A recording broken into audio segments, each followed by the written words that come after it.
பரமபிதாவே, இந்த ஆசீர்வதிக்கப்பட்ட நேரத்திற்காக உமக்கு நன்றி சுவாமி. நீங்கள் பேசுங்க, நாங்கள் கேட்கிறோம். ஆண்டவர், இந்த ஓய்வு நாளின் முடிவு வேலையில் என்ன பாரத்தை எங்களோடு நீர் பகிர்ந்து எங்களை எவ்விதமாய் அனுப்ப நீர் சித்தமுள்ளவராக இருக்கிறீரோ நீர் பேசும், நாங்கள் கேட்கிறோம். மீட்பெரும் இரட்சகருமா இருக்கிற கிறிஸ்து இயேசுவின் நாமத்தில் ஜெபிக்கிறோம். எங்கள் ஜெபம் கேளும் நல்ல பிதாவே, ஆமேன். பரலோகத்தின் ஆண்டவர் காலையிலிருந்து தேவ பாதபடியில் நாம் அமர்ந்து நல்ல சத்தியங்களை படிக்கும்படியாய் ஆண்டவர் உதவி செஞ்சாங்க. இந்த நிறைவு ஆராதனையில் தேவ சத்தியத்தை நாம் படித்து இந்த ஓய்வு நாளின் நிறைவு ஆராதனையை நாம் நிறைவேற்ற வேண்டும் என்று நான் ஆசிக்கிறேன். இன்றைக்கி படிக்க போகிற பாடத்தினுடைய தலைப்பு என்ன அப்படின்னா, இதைவிட வேறு முக்கிய பணி நமக்கு இல்லை அப்படின்ற தலைப்பில் ஒரு சத்தியத்தை படிக்க போகிறோங்க. இந்த மீதமான திருச்சபைக்கு தேவன் ஒரு முக்கிய பணியை கொடுத்துருக்கிறார். அந்த முக்கிய பணியை தவிர இந்த திருச்சபைக்கு தேவன் வேற பொறுப்பை கொடுக்கவே இல்லை. ஸோ அது என்ன பணி இந்த திருச்சபையிடம் ஒப்படைக்கப்பட்டிருக்கிறது அப்படின்றத நம்ம ஒரு கணம் வேதாகமத்திலிருந்து நம்ம என்ன பண்ண போகிறோம்னா வாசிக்க போகிறோம். நீங்கள் உலக வரலாற்றை நீங்கள் யோசித்து பார்த்தீங்க அப்படின்னா 7 திருச்சபையினுடைய காலகட்டங்களை வெளிப்படுத்தின விசேஷம் புத்தகத்தில் நம்ம வாசிக்கிறோம். ஒவ்வொரு திருச்சபையினுடைய காலகட்டமும் இந்த பூமியில் தேவனுடைய சுவிசேஷம் உலகத்திற்கு செல்லும்படியாய் ஆண்டவர் வடிவமைத்த சில காரியங்கள் அது இருக்குதுங்க. ஸோ இன்றைய நாளில் நம்ம மாறுதர வேத வாசிப்புக்காக வாசித்தோம் பார்த்தீங்களா, வெளிப்படுத்தின விசேஷம் 10வது அதிகாரம். இந்த 10வது அதிகாரம் தான் இன்றைக்கு நமக்கான தேவ செய்தியே அமைகிறது. அதுக்கு முன்னாடி ஒரு கேள்வியை கேட்கணும்னு நினைக்கிறேன் நான். ஆதியாகமத்திலிருந்து வெளிப்படுத்தின விசேஷ புத்தகம் வரைக்கும் எத்தனை புத்தகங்க மொத்தம்? 66 புத்தகம்.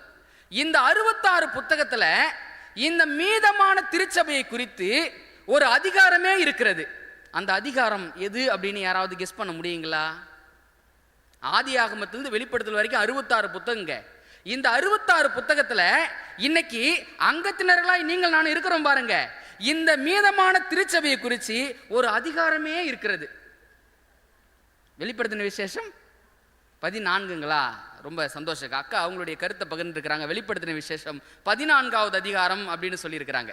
வேற யாராவது கொஞ்சம் யோசிங்களேன். மீதமான திருச்சபையை பற்றி, இந்த செவன்த் அட்வென்டிஸ்ட் திருச்சபையை பற்றி ஒரு அதிகாரமே இருக்கிறது.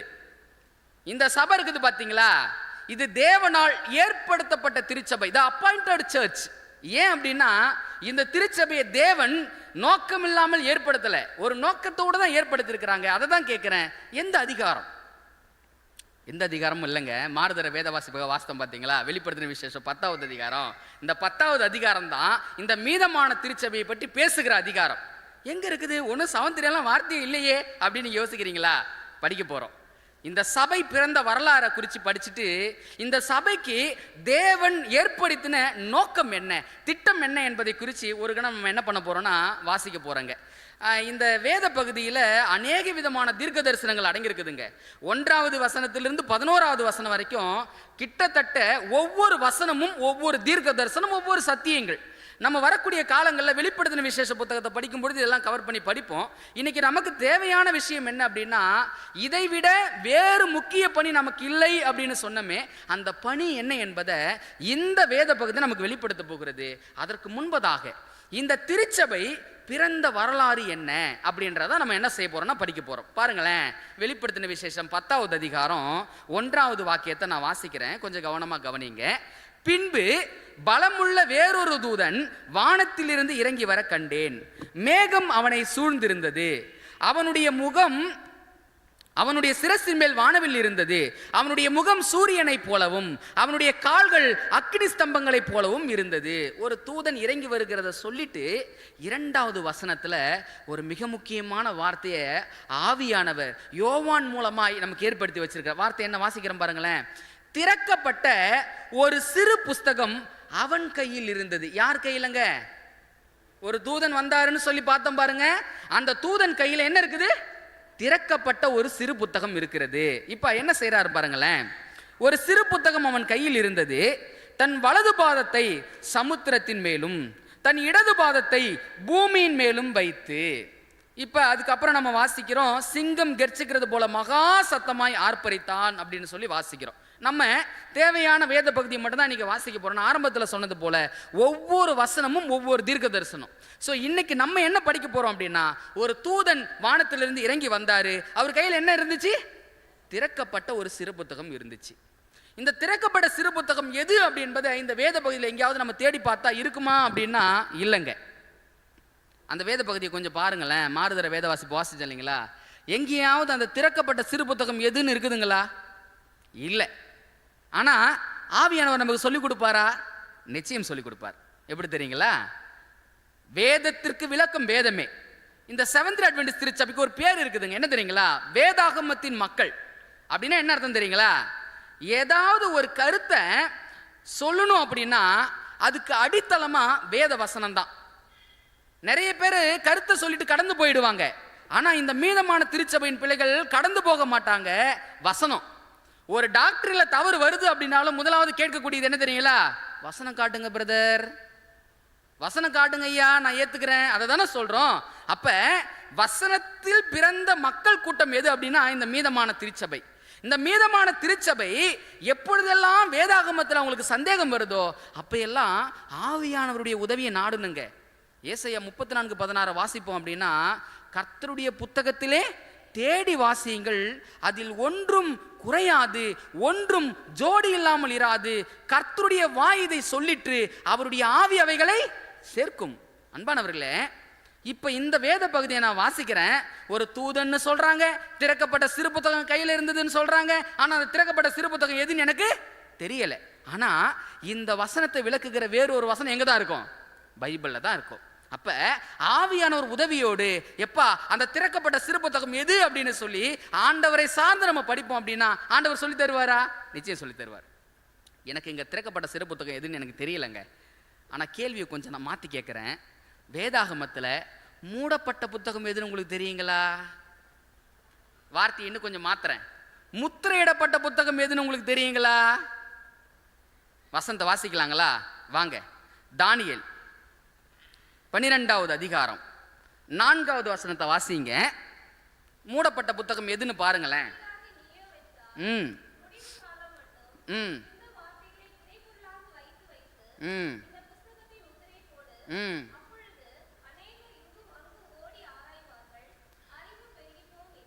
ஓகேங்க. பாருங்க, இங்க திறக்கப்பட்ட சிறு புத்தகம்னு சொன்னாங்க. ஆனா அந்த திறக்கப்பட்ட சிறு புத்தகம் எதுன்னு எனக்கு தெரியல. ஆனா அதனுடைய ஜோடி வசனத்தை தேடுறேன். இப்ப அது திறந்திருக்கிறது அப்படின்னா ஒரு காலத்துல எப்படி இருக்கணும்? மூடப்பட்டு இருக்கணும். மூடப்பட்ட புத்தகம் தான் திறக்கும். அப்ப திறக்கப்பட்ட சிறு புத்தகம் எது என்பதை கண்டுபிடிப்பதற்கு நான் மூடப்பட்ட புத்தகம் எதுன்னு இப்போ படிக்கிறேன். அங்க தெளிவா வருது. தானியேல் கிட்ட ஆண்டவர் தெளிவா சொல்றாரு, முடிவு காலம் மட்டும் இந்த வார்த்தைகளை புதைபொருளாக வைத்து இதை முத்திரை போடு. அப்ப மூடி போடு, முத்திரை போடு அப்படின்னு சொல்லி அங்க முத்திரை போடாச்சுங்க. அந்த முத்திரை போடப்பட்டது இங்க எப்படி இருக்குதுன்னா திறக்குது. நான் ஆரம்பத்தில் சொன்னேன் பார்த்தீங்களா? கிபி 1798க்கு பிறகுதான் தானியேல் புத்தகத்தினுடைய முத்திரையே உடைக்க ஆரம்பிச்சிச்சு, வெளிப்படுத்த ஆரம்பமாயிடுச்சு. ஏன் அப்படின்னா அதுக்கு முன்னாடி வரைக்கும் தானியேல் புத்தகத்தை எத்தனையோ பேர் படிச்சுக்க முயற்சி பண்ணாங்க, யாருக்குமே புரியல. ஆனா அந்த கிபி 1098க்கு பிறகு தானியேல் புத்தகத்தை படிக்க ஆரம்பிச்சாங்க, புரிய ஆரம்பிச்சிருச்சு. ஒருத்தர் தானியேல் புத்தகத்தை படிச்சதுனால தான் அவர் டேட்டை செட் பண்ணாரு. அக்டோபர் 22 1844 இயேசு கிறிஸ்துவோட 2ஆம் வருகை வருது அப்படின்னு சொல்லி யாரோ டேட்டை ஃபிக்ஸ் பண்ணாராம. யாருங்க அவரு? யாருங்க? William Miller. இந்த வேத பகுதியை கொஞ்சம் வாசிக்க போறோம். வரலாற்றில் நடந்ததை அப்படியே வேதம் சொல்ல போகுது. அப்படியே சொல்லும் பொழுது இந்த மீதமான திருச்சபை எப்படி பிறந்தது அப்படின்றதையும் அழகா ஆண்டவர் நமக்கு சொல்லிக் கொடுக்க போறாருங்க. இப்ப திறக்கப்பட்ட சிறு புத்தகம் எதுன்னு புரிஞ்சிருச்சிங்களா? தானியேல் புத்தகம் அப்படின்றத நம்ம படிச்சுக்கிட்டோம். இப்ப அப்படியே வசனங்களை கடந்து வந்து எங்க வரப்போறோம் அப்படின்னா 8வது வசனத்தை பாருங்களேன். 8வது வசனத்தை வாசிக்கிறேன். நான் வானத்திலிருந்து பிறக்க கேட்ட சத்தம் மறுபடியும் என்னுடனே பேசி சமுத்திரத்தின் மேலும் பூமியின் மேலும் நிற்கிற தூதனுடைய கையில் இருக்கும் திறக்கப்பட்ட சிறு புத்தகத்தை நீ வாங்கிக்கொள் என்று சொல்ல, நான் தூதனிடத்தில் போய் அந்த சிறு புத்தகத்தை எனக்கு தாரும் என்றேன். அதற்கு அவன், நீ இதை வாங்கி புசி. திரும்பவும் பரலோகத்திலிருந்து ஒரு சத்தம் கேட்குதுங்க, வானத்திலிருந்து. என்ன அப்படின்னா, அந்த தூதன் கையில திறக்கப்பட்ட சிறு புத்தகம் இருக்குது பாரு, அந்த சிறு புத்தகத்தை போய் நீ வாங்கி அந்த வாங்கிக்க அப்படின்னு சொல்லி சத்தம் கேட்குது. இவரும் போறாரு, அந்த தூதன் கிட்ட போய் அந்த திறக்கப்பட்ட சிறு புத்தகத்தை எனக்கு தா அப்படின்னு கேட்கிறாரு. ஆனா தூதன் என்ன சொன்னாரு? இதை வாங்கி புசி. கேள்வி, இதை வாங்கி புசி அப்படின்னு சொல்றாரு. புத்தக சீரியலை சாப்பிட முடியுங்களா? சாப்பிட முடியாது இல்லைங்களா? அப்ப வேதாகமம் நமக்கு நல்லாவே தெரியும். வேதத்துல எந்த தீர்க்க தரிசனமா இருந்தாலும் அது சுய தோற்றமுடையதா இராது என்று நீங்கள் முந்தி அறிய வேண்டியதா இருக்குதுன்னு பேதுரு நமக்கு சொல்லி கொடுத்திருக்கிறார். அப்ப இங்க எதுவுமே சுய தோற்றம் கிடையாது, சுய பொருள் கிடையாது, அதுக்கு ஒரு அர்த்தம் இருக்கிறது என்பதை நம்ம என்ன பண்ணுங்க, விளங்கிக்கணும். இப்ப அங்க பாருங்களேன், அந்த தூதன் கையில கேட்டாரு, இவர் வாங்கி புசின்னு சொன்னார் இல்லைங்களா? புசி அப்படின்பதற்கு என்னங்க அர்த்தம்? ஒரு வசனத்தை வாசிக்கலாங்களா? எரேமியா 15வது அதிகாரம் 16வது வாக்கியத்துக்கு வாங்களேன். எரேமியா 15:16. இன்னொருத்தவங்க எசேக்கியேல் 3:1-3 வரைக்கும் 2 வசனத்தை வாசிக்கும்.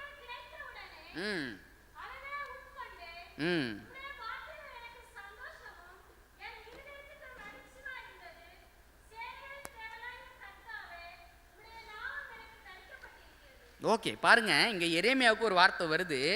அவரும் என்ன சொல்றாருன்னா, நான் உன்னுடைய வார்த்தையை உட்கொண்டேன் அப்படின்னு சொல்றாரு. அப்ப உட்கொண்டேன் அப்படின்னா இந்த வசனமும் நமக்கு சரியான ஒரு தெளிவை கொடுக்கல. ஆனா எசேக்கியேல் புத்தகத்தை வாசிக்க போறோம், 3வது அதிகாரம் 1-3 வசனம் வரைக்கும் பாருங்களேன். ம் ம் ம் ம் ம் ம்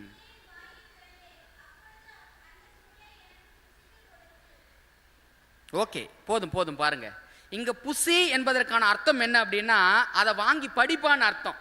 அதை உள்வாங்கிக்கொள், அதை உள்வாங்கி கொண்டு அதை மக்களுக்கு போய் என்ன பண்ணு, நீ சொல் அப்படி என்பதுக்கு அர்த்தம் தான் என்ன அப்படின்னா புசி அப்படின்னு அர்த்தங்க. இங்க தூதன் சொன்னா, சிறு புத்தகத்தை கேட்கறியாப்பா, இந்தாப்பா வாங்கி புசிப்பா அப்படின்னு சொல்லி புத்தகத்தை கொடுத்தான். இப்ப வாங்கி அவர் புசிக்கிறாரு. புசித்த மாத்திரத்துல ஒரு அனுபவம் ஏற்படுது. என்ன அனுபவம்? வசனத்தை வாசிக்கிறேன், 9வது வசனத்தை மீண்டும். வெளிப்படுத்தின விசேஷம் 10:9. நான் தூதனிடத்தில் போய் அந்த சிறு புத்தகத்தை எனக்கு தாரும் என்றேன். அதற்கு அவன், நீ இதை வாங்கி புசி, இது உன் வயிற்றுக்கு கசப்பா இருக்கும், ஆகிலும் உன் வாய்க்கு இது தேனை போல மதுரமா இருக்கும் என்றான். தூதன் சொல்றான், எப்பா நீ இந்த புத்தகத்தை வாங்கி புசி, இந்த சத்திய வார்த்தையை நீ உள் வாங்கும் பொழுது 2 அனுபவம் உனக்கு கிடைக்கும். அந்த 2 அனுபவம் என்ன அப்படின்னா, முதல் அனுபவம், நீ அதை புசிக்கும் பொழுது வயிற்றுக்கு எப்படி இருக்குங்களாம், கசப்பா இருக்குங்களாம், ஆனா வாய்க்கு தேனை போல மதுரமா இருக்கும். இப்ப அவர் என்ன செய்யறாரு பாருங்களேன், யோவான், நான் அந்த சிறு புத்தகத்தை தூதனுடைய கையிலிருந்து வாங்கி அதை புசித்தேன், என் வாய்க்கு அது தேனை போல மதுரமா இருந்தது, நான் அதை புசித்த உடனே என் வயிறு கசப்பாயிற்று. யோவான் அந்த வார்த்தையை வாங்கி உட்கொள்றாரு. உட்கொண்ட உடனே சொன்ன 2 அனுபவங்கள் யாருக்கு ஏற்படுது? யோவானுக்கு ஏற்படுது. இது என்ன சத்தியத்தை பேசுது அப்படின்னா, 2 அனுபவம் சொன்ன பார்த்தீங்களா, வயிற்றுக்கு கசப்பு, வாய்க்கு மதுரம் அப்படின்னு சொன்ன பார்த்தீங்களா, தேனை போல. இந்த 2 அனுபவமும் யாருக்கு எப்பொழுது நடந்தது அப்படின்னா, நான் சொன்ன பார்த்தீங்களா, புத்தகம் தானியேல் புத்தகம் கிபி 1798க்கு முன்னாடி அது மூடப்பட்டு இருந்தது. அதுக்கு முன்னாடி தானியேல் புத்தகத்தை யாராலையும் புரிஞ்சிக்க முடியல. அந்த முடிவு காலத்திற்கென்று தேவன் ஒரு தீர்மானத்தை ஏற்படுத்தி வச்சிருந்தாரு. அந்த முடிவு காலம் தொடங்கும் பொழுது தானியேல் புத்தகத்தின் மீது திரையிட்டிருந்த தேவனுடைய கை அதை விலக்கிற்று. அதை விலக்கிய பொழுது 1798க்கு பிறகாக தானியேல் புத்தகம் யாரெல்லாம் படிச்சாங்களோ எல்லாருக்கும் புரிய ஆரம்பிச்சிச்சு. அதுல முதல் படித்தவர் யார் தெரியுங்களா? William Miller. இந்த வில்லியம் மில்லர் என்ன செய்யறாருன்னா, தானியேல் புத்தகத்தை ஆராய ஆரம்பிக்கிறாரு. ஆராய ஆரம்பித்தனுடைய விளைவு அவருக்கு 2 அனுபவம் ஏற்பட்டுச்சு. அந்த 2 அனுபவம் எது தெரியுங்களா? முதல் அனுபவம், வாய்க்கு அது தேனை போல மதுரமாய் இருந்ததுன்னு சொன்னமே, அந்த தேனாய் இருக்கிற அனுபவம் எது அப்படின்னா, இயேசு கிறிஸ்துனுடைய 2ஆம் வருகை வெகு சமீபம். அவர் 1844 அக்டோபர் 22 வந்துருவார் அப்படின்னு சொல்லி ஒரு டேட் குறிச்சாங்க பாருங்க. ஆக்சுவலி அக்டோபர் 22 வந்து வில்லியம் மில்லர் குறிச்சது கிடையாது. அவர் அதுக்கு முன்னாடியே டேட் அநேகமாக குறிச்சிருந்தார். ஆனா பிக்சடா அக்டோபர் 22 அப்படின்னு வரும்பொழுது அந்த அனுபவம் எது அப்படின்னா, இயேசு கிறிஸ்துவினுடைய 2ஆம் வருகை வாய்க்கு மதுரமான தேனை போல அனுபவம். ஆனா வயிற்றுக்கு கசப்பா இருந்துச்சு அப்படின்னு ஒரு அனுபவத்தை வாசித்த இல்லைங்களா? அது என்ன அனுபவம் தெரியுங்களா? வில்லியம் மில்லர் 1840 இந்த தானியேல் புத்தகத்தை படித்தவர் அவர் நியாய விசாரணையை குறித்து தானியேல் 7வது அதிகாரத்தை படிக்க ஆரம்பிக்கிறாருங்க. தானியேல் 7வது அதிகாரத்தை படித்தவர் என்ன ஒரு தவறு செய்துட்டார் அப்படின்பதை தானியேல் புத்தகத்தில் ஒரு வசனத்தை வாசிப்போம். அவர் செய்த தவறு எப்படி இந்த வசனம் அங்கே அந்த வில்லியம் மில்லருடைய வாழ்க்கையில் அது நிறைவேறியது என்பதை நமக்கு அழகா வேதம் சொல்லிக் கொடுக்குது பாருங்களேன். தானியேல் 7வது அதிகாரம், தானியேல் 7வது அதிகாரத்துக்கு வந்தோம் அப்படின்னா வசனம் 9-10 நான் வாசிக்கிறேன். வாசிச்சுட்டு 13வது வசனத்தையும் வாசிக்க போறேன். நீங்க கவனமா கவனிக்கணும். நான் பார்த்து கொண்டிருக்கையில் சிங்காசனங்கள் வைக்கப்பட்டது, நீண்ட ஆயுசுள்ளவர் வீற்றிருந்தார். அவருடைய வஸ்திரம் உறைந்த மழையை போலவும் அவருடைய சிரசின் மயிர் வெண்மையாகவும் பஞ்சை போல துப்புரவாகவும் இருந்தது. அவருடைய சிங்காசனம் அக்கினி ஜுவாலையும் அதன் சக்கரங்கள் எரிகிற நெருப்புமாய் இருந்தது. அக்கினி நதி அவர் சந்நிதியிலிருந்து புறப்பட்டு ஓடினது. 1000 பேர் அவரை சேவித்தார்கள். கோடா கோடி பேர் அவருக்கு முன்பாக நின்றார்கள். நியாய சங்கம் உட்கார்ந்தது, புத்தகங்கள் திறக்கப்பட்டது. பிதாவாகிய தேவன் மகா பரிசுத்த ஸ்தலத்துல அவர் சிங்காசனத்தில் உட்கார்ந்து இருக்கிறாரு. அவரு நியாய விசாரணையை தொடங்குறாரு. நியாய விசாரணை எதன் அடிப்படையில் நடக்குதுன்னா புத்தகங்களின் அடிப்படையில் நடக்குதுங்க. இப்ப புத்தகங்கள் அடிப்படையில் மகா பரிசுத்த ஸ்தலத்துல பிதாவாகிய தேவன் நியாய விசாரணை தொடங்கிட்டாரு. இப்ப இயேசு கிறிஸ்து பூமிக்கு வந்து மரிச்சார் இல்லைங்களா? மரிச்சு எங்க போனாரு? பரலோகத்துக்கு போனார். பரலோகத்துல ஆலயத்துல எந்த பகுதிக்கு போனார்? பரிசுத்த ஸ்தலத்துக்கா மகா பரிசுத்த ஸ்தலத்துக்கா? கிபி 27 ஞானஸ்நானம், கிபி 31 கிறிஸ்துவுடைய மரணம், கிபி 31க்கு பிறகாக கிறிஸ்து இந்த பூமியிலிருந்து உயிர்த்தெழுந்து எங்க போறாரு அப்படின்னா பரலோகத்துல ஆசரிப்பு கூடாரம் இருக்குது. அந்த ஆசரிப்பு கூடாரத்துல 2 பகுதி இருக்குது. ஒன்னு பரிசுத்த ஸ்தலம், இன்னொன்னு மகா பரிசுத்தலம். அவர் 31 போய் எங்க ஊழியத்தை தொடங்கினார்னா பரிசுத்த ஸ்தலத்தில் தொடங்கினார். அப்ப 31 இருந்து 1844 அக்டோபர் 22 வரைக்கும் அவர் எங்க தான் ஊழியம் செஞ்சாரு? பரிசுத்த ஸ்தலத்துல தான் ஊழியம் செஞ்சார். இப்ப தானியேல் 7வது அதிகாரம் 13வது வசனத்தை வாசிக்க போறேன்.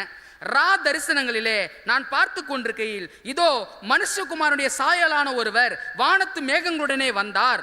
அவர் நீண்ட ஆயுசுள்ளவர் இடம் மட்டும் வந்து அவர் சமீபத்தில் கொண்டு வரப்பட்டார். வில்லியம் மில்லரு எல்லா சத்தியத்தையும் ரொம்ப ஆழார்த்தமா படிச்சாருங்க.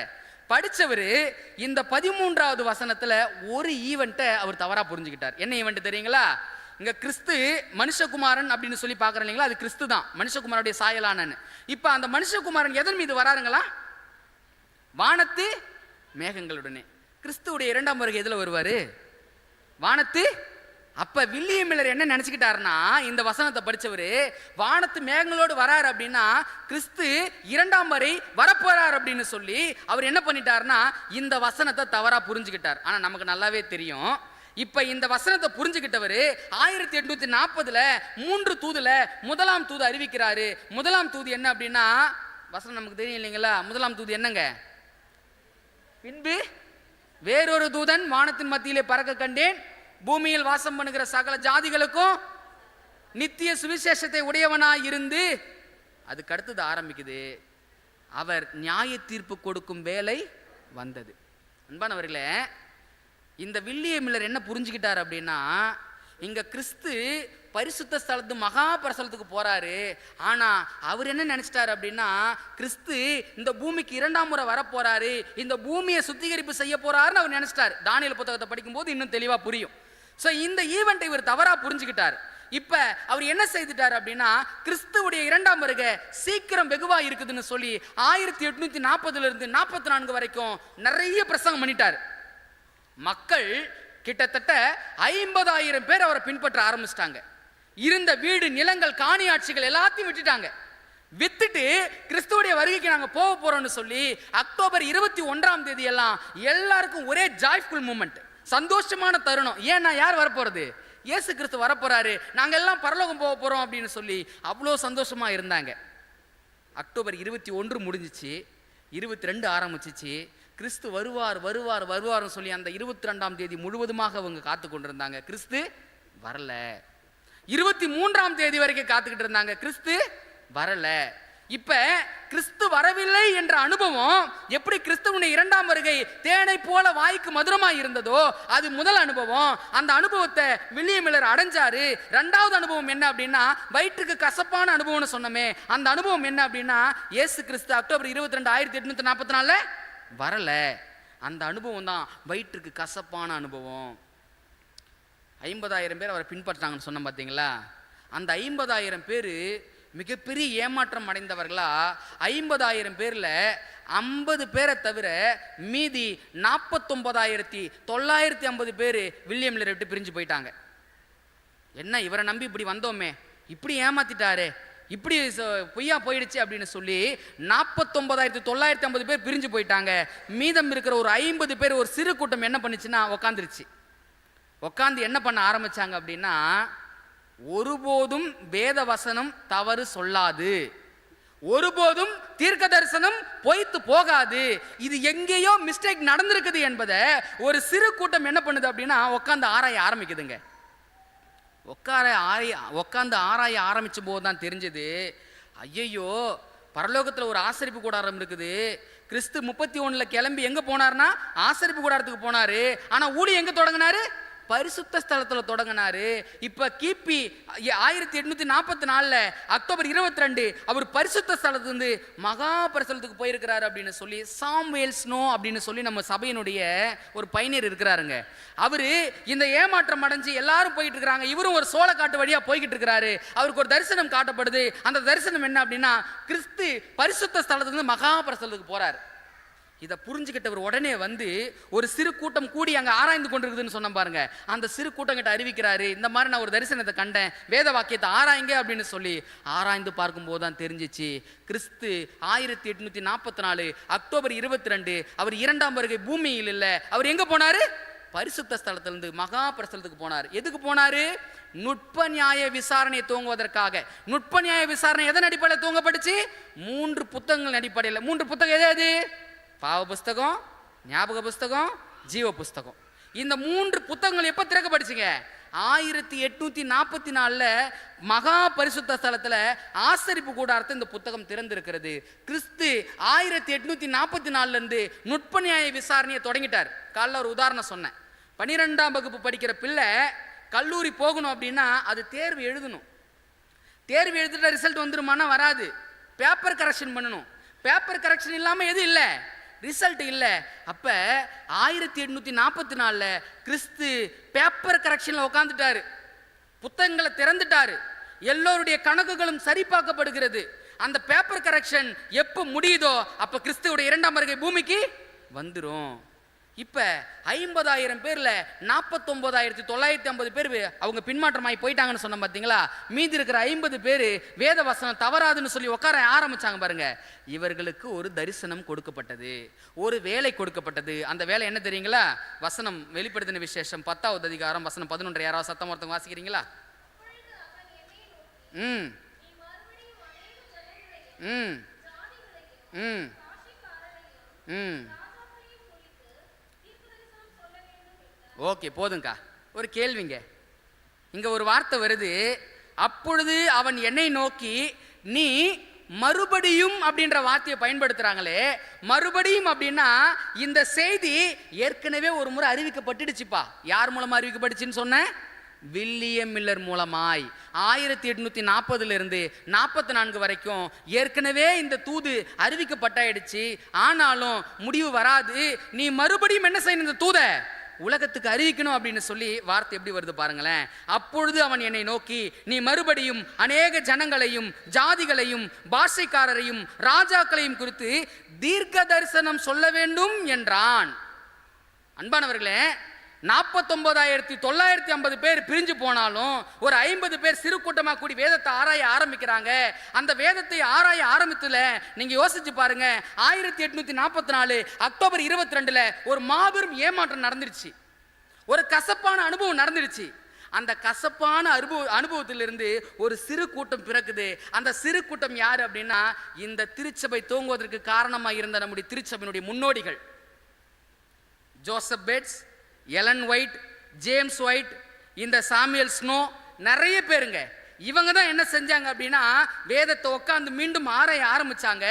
ஏற்கனவே வில்லியம் மில்லரிடம் ஒப்படைக்கப்பட்ட பொறுப்பு மீண்டும் யார்கிட்ட ஒப்படைக்கப்பட்டுச்சு? இந்த மீதமான சிறு கூட்டத்துக்கிட்ட ஒப்படைக்கப்பட்டுச்சுங்க. ஒரு கேள்வி, இதுல அநேக ஜாதிகளையும் ராஜ்யங்களையும் பாஷைக்காரர்களையும் நோக்கி நீ தீர்க்க தரிசனம் சொன்னார் இல்லைங்களா? இதற்கான ஜோடி வசனம் எங்க இருக்கு தெரியுங்களா? இது என்ன செய்தி, நீ மறுபடியும் தீர்க்க தரிசனம் சொல்லுன்னு சொல்லிட்டாரு. அந்த தீர்க்க தரிசனம் எது? இங்க வந்த வார்த்தைகள் 2-3 வார்த்தைகள் இதே வெளிப்படுத்தின விசேஷ புத்தகத்தில் இன்னொரு அதிகாரத்தில் வருது. எங்க தெரியுங்களா? வெளிப்படுத்தின விசேஷம் 14வது அதிகாரம் வசனம் 6 வாசிங்க.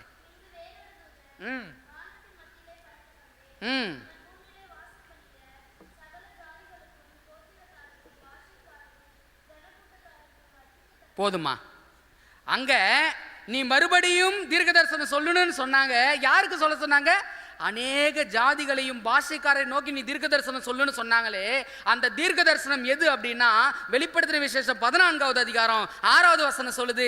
அந்த தீர்க்க தரிசனம் வேற ஒன்று கிடையாது, முத்தூதுவின் செய்தி. அந்த முத்தூதுவின் செய்தியில முக்கியமா இந்த காலத்தில் அறிவிக்கப்பட வேண்டிய செய்தி என்ன அப்படின்னா 2 காரியம் இருக்குதுங்க. ஒன்று நித்திய சுவிசேஷம், 2வது 3ஆம் தூதனின் தூது. 3ஆம் தூதனின் தூது அறிவிக்கப்படுவதற்கு முன்பதாக எது உலகத்துக்கு அறிவிக்கப்படணும் அப்படின்னா நித்திய சுவிசேஷம். அது என்னங்க நித்திய சுவிசேஷம்? நான் ஒன்று சொல்லட்டுங்களா? மிருகத்தின் முத்திரை வரதாங்க போகுது, தேவனுடைய முத்திரையும் வரதாங்க போகுது.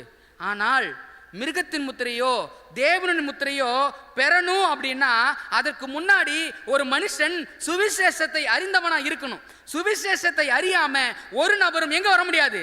பரலோகத்துக்கு வர முடியாது. அவனுக்கு 3ஆம் தூது மிருகத்தின் முத்திரை வரப்போகுதுன்னு சொல்றதுக்கு முன்னாடி அவனுக்கு யாரை அறிமுகப்படுத்த வேண்டியதா இருக்குதுன்னா சுவிசேஷத்தை அறிமுகப்படுத்த வேண்டியதா இருக்கிறது. அது என்ன சுவிசேஷம்னா நித்திய சுவிசேஷம்.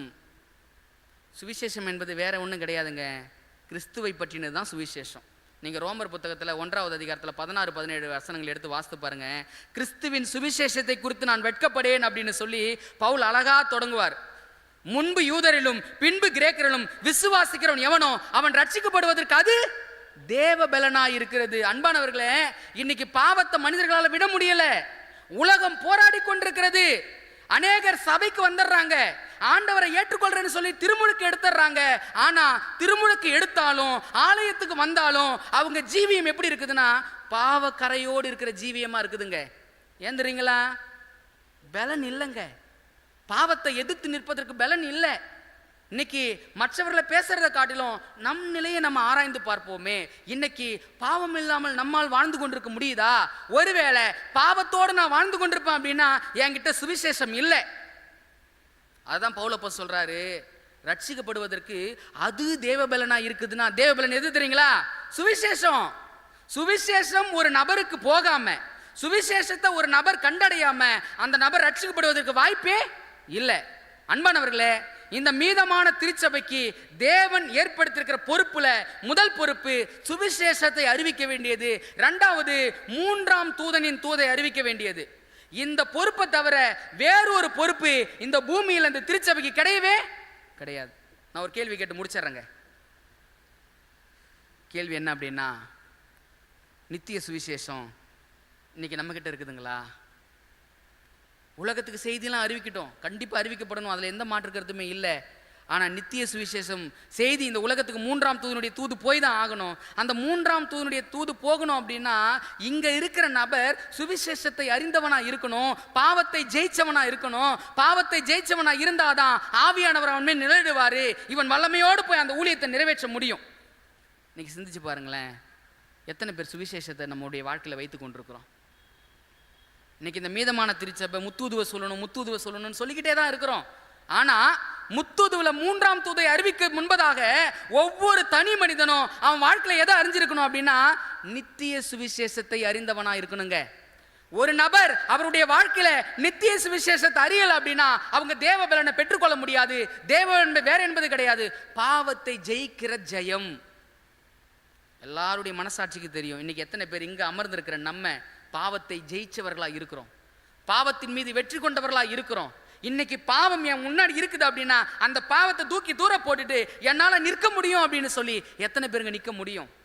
அன்பானவர்களே, இந்த உலகத்திற்கு 3ஆம் தூதனின் தூது கண்டிப்பா போய் தான் ஆகணும், எந்த மாற்று கருத்துமே இல்லை. ஆனா அந்த 3ஆம் தூதை நாம் கொடுப்பதற்கு முன்பதாக எதை கொடுக்கணுங்க? சுவிசேஷத்தை கொடுக்கணுங்க. மக்களுக்கு எப்படி வாழணும்னு தெரியல, போராடுறாங்க. அவங்களுக்கு எல்லாருக்கும் ஏசப்பாவுக்கு பிரியமா வாழணும்னு ஆசை தான், அவங்களுக்கெல்லாம் ஏசப்பாவோடு பரலோகம் போகணும்னு ஆசை தான். அதற்காக முயற்சிகளை பல வகையில் ஏறெடுக்கிறாங்க. ஆனா அவங்களுடைய முடிவு என்ன தெரியுங்களா? தோல்வி. ஏன் தோல்வி அப்படின்னா, அவங்களுக்கு சுவிசேஷம் தெரியல. சுவிசேஷம்னா என்னன்னு இன்னும் அவங்களுக்கு புரியல. ஒரு பாவத்தை எப்படி மேற்கொள்வது, எப்படி ஜெயம் கொள்வது, கிறிஸ்துவை போல எப்படி மாறுவது என்ற விஷயம் உலகத்தின் மக்களுக்கு இன்னும் தெரியல. ஆண்டவர் இந்த மீதமான திருச்சபைக்கு கொடுத்திருக்கிற பொறுப்புல மிகப்பெரிய பொறுப்பு என்ன அப்படின்னா, நீ ஃபர்ஸ்ட் போய் சுவிசேஷத்தை சொல்லுப்பா. சுவிசேஷம் தெரியாம என் ஜனம் பாவத்தை மேற்கொள்ளல. பாவத்தை மேற்கொண்டாதான் பாவி நீதிமானா மாற முடியும், நீதிமான் பரிசுத்தவானா மாற முடியும், பரிசுத்தவான் மகிமைப்பட்டவனா மாற முடியும், மகிமைப்பட்டாதான் பரலோகம் வர முடியும். இங்க அடிப்படை பிரச்சனை என்ன அப்படின்னா, பாவத்தை ஜெயிப்பதற்கான வழியே தெரியல. அன்பானவர்களே, இந்த மீதமான திருச்சபையில் இருக்கிற உங்களுக்கு எனக்கு தேவன் கொடுத்திருக்கிற மிகப்பெரிய பொறுப்பு என்ன அப்படின்னா, எப்படியாகலும் எழும்பி தேவனுடைய சுவிசேஷத்தை இந்த உலகத்திற்கு கொடுத்து சுவிசேஷத்தை அறிவிக்கிறனா, அந்த சுவிசேஷத்தினாலே கட்டப்பட்டவனாய் மாறி, அந்த சுவிசேஷத்தினாலே பாவத்தை ஜெயித்தவனாய் மாறி அந்த பரலோக ராஜ்யத்தை அடைய வேண்டும் என்பதுதான் தேவனுடைய மிகப்பெரிய விருப்பம். மூன்றாம் தூதனுடைய தூது உலகத்துக்கு அறிவிக்க முன்பதாக சுவிசேஷத்தை அறிவிக்க வேண்டிய கடமையும் பொறுப்பையும் இந்த மீதமான திருச்சபையின் இடத்துல தேவன் ஒப்படைத்திருக்கிறாரு. அன்பானவர்களே, கேட்ட சத்தியத்துக்கு இணங்க நாம் யோசிச்சு பார்ப்போம். இன்னைக்கு எத்தனை பேர் நம்முடைய வாழ்க்கையில சுவிசேஷத்தை உடையவர்களாக இருக்கிறோம்? ஃபர்ஸ்ட் சுவிசேஷம்னா என்ன அப்படின்பதை எத்தனை பேர் அறிந்தவர்களா இருக்கிறோம்? காலையில நான் சொன்னேன், ஆண்டவர் சொன்னாரு, இந்த உலகத்துக்கு முடிவு வரணும் அப்படின்னா ராஜ்யத்தினுடைய இந்த சுவிசேஷம்னாரு. அப்ப சுவிசேஷத்திலேயே வகையான சுவிசேஷங்கள் இருக்குது. நான் ஆரம்பத்தில் சொன்னது போல இன்னைக்கு உலகத்துல எத்தனையோ கன்வென்ஷன் மீட்டிங் போடுறாங்க, கூட்டம் கூட்டமா நடத்துறாங்க. இயேசுனுடைய வருகை வரல. ஏன் வரல அப்படின்னா, போக வேண்டிய செய்தி போகல. அதை ஆண்டவர் யார்கிட்ட மட்டும் தெரியுமா கொடுத்துருக்கிறாரு? உங்களுக்கு சொல்லட்டுங்களா? யாராலையும் முடியாதுங்க இந்த உலகத்துல செய்தி தீர்க்க தரிசனத்தை அறிவிக்கிறதுக்கு. தீர்க்க தரிசனம் உலக மக்கள் நினைக்கிறாங்க. இன்னைக்கு நிறைய டிவிகள்ல பாக்குறோம், ஒரு போதகர் எழும்பி நின்று யாரோ ஒரு பேரை சொல்லி, ஆவியானவர் உங்களோடு பேசுறாரு, உங்களுக்கு இவ்வளவு கடன் இருக்குது, இன்னைக்கு 1 லட்சம் உங்க பேங்க்ல வந்து விழும். இதுவா தீர்க்க தரிசனம்? இந்த தீர்க்க தரிசனத்தை ஆண்டவர் ஒருபோதும் வேதாகம கொடுக்கறதே இல்லையே. தீர்க்க தரிசனம் சொல்லுதல் அப்படின்னா வேத வசனத்தை மக்களுக்கு விளக்கி சொல்றது. எந்த சபைக்கிட்டையும் இந்த பாக்கியம் கிடையாது. இந்த மீதமான திருச்சபையினர்கள் தேவன் இந்த பொறுப்பு ஒப்படைச்சிருக்கிறாருன்னா, இந்த மீதமான திருச்சபையை தேவன் அளவுக்கு அதிகமா நம்புறாருங்க. உங்களையும் என்னை நம்புறாருங்க. அன்பானவர்களே, நாம் நித்திய சுவிசேஷத்தை அறிந்து அதை அறியாத மக்களிடத்தில் சேர்க்க வேண்டிய கடமையும் பொறுப்பையும் தேவன் நம்ம இடத்துல கொடுத்திருக்கிறாரு. வரக்கூடிய காலங்களில் இந்த சுவிசேஷம் என்ன என்பதை நாம் அறிவோம்.